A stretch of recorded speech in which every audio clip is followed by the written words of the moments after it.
Welcome everyone. This is the cemetery by the Holy Trinity Church in Stratford-upon-Avon, where William Shakespeare was born, and this is the church where he's now buried.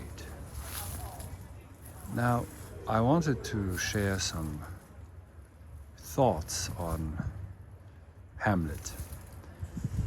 Obviously, one could say everything has been said on Shakespeare, and perhaps what I'm about to say has already been said by someone else, but I think that when we look at one of the most famous quotes from English literature of all time, which comes from Hamlet, to be or not to be, that is the question.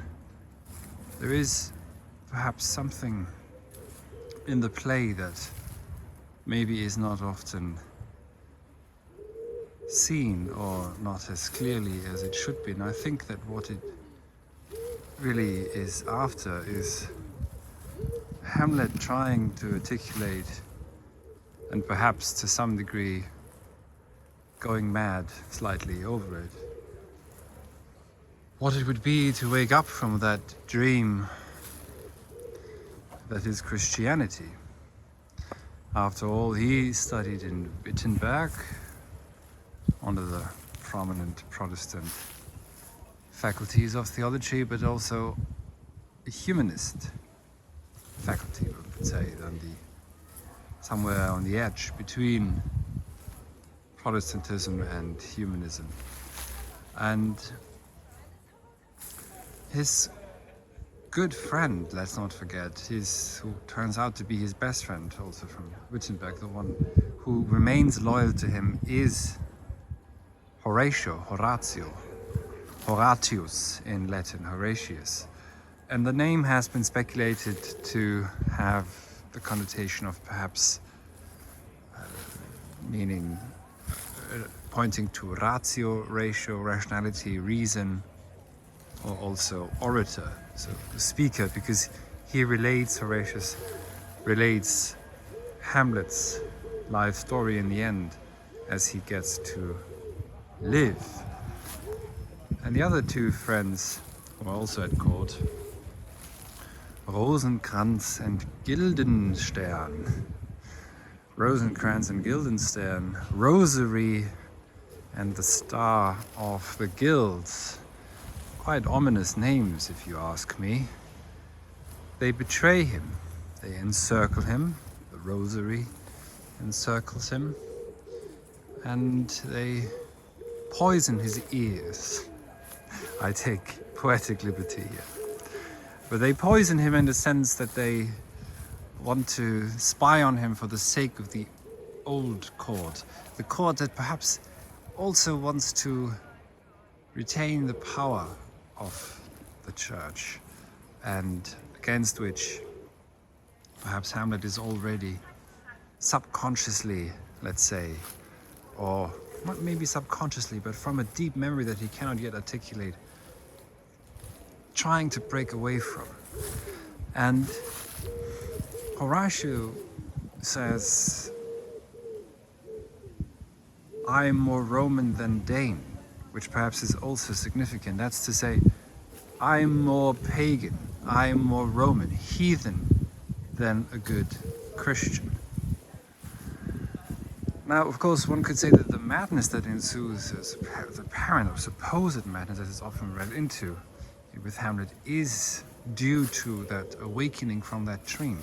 Let us now consider also what he says when he says these notorious words, "to be or not to be, that is the question." This is to a certain degree a proto-existentialism. It is existential. It is about his existence. What is it worth to suffer this much? As even the afterlife would be a dreadful fantasy, as he almost puts it. A place that no one ever returned from. So it's horrendous to him to even imagine the afterlife. And there is this existential dimension, definitely, to it. There's also, as he remarks earlier, the question where he points out that Caesar, even Caesar today, might be just clay that is now used as he's been turned to dust again, his bones and flesh turned to dust, that he's now earth used to perhaps fill a hole in a wall somewhere. So that all that is Caesar is now reduced to great Julius Caesar.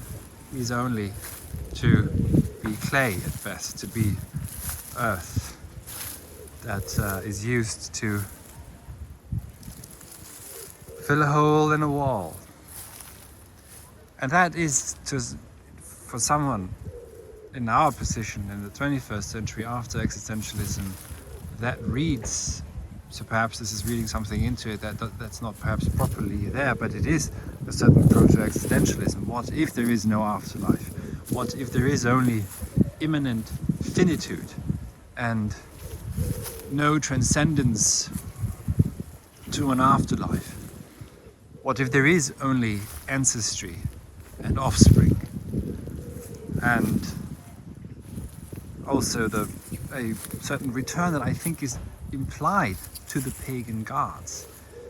And I think that the Hamlet story, then, I would really argue, or at least I would provocatively posit this to you, is about trying to overcome the rosary and the Guildenstern, these very strange names.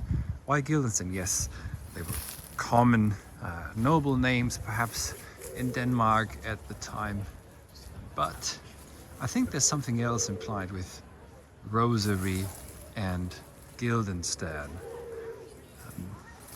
Maybe you can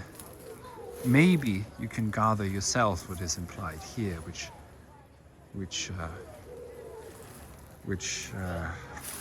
synthesis, or which kind of cooperation, shall we say, and towards what end and what aims. Now, madness, of course, we are inclined to read today in terms of psychiatry or psychology, something that needs treatment, and something that is purely individual and psychological, but perhaps it isn't psychological at all. Perhaps it is also, again, deeper, a certain dislodgement, a dislocation that comes about when this dream ends. And then the question to be or not to be is deeper than the existential dimension, the individual existential dimension. But is the question whether there is a chance, an occasion that affords itself a possibility to enter into our own history and trajectory, to really be, to be without this dream. And perhaps this is what Hamlet is all about.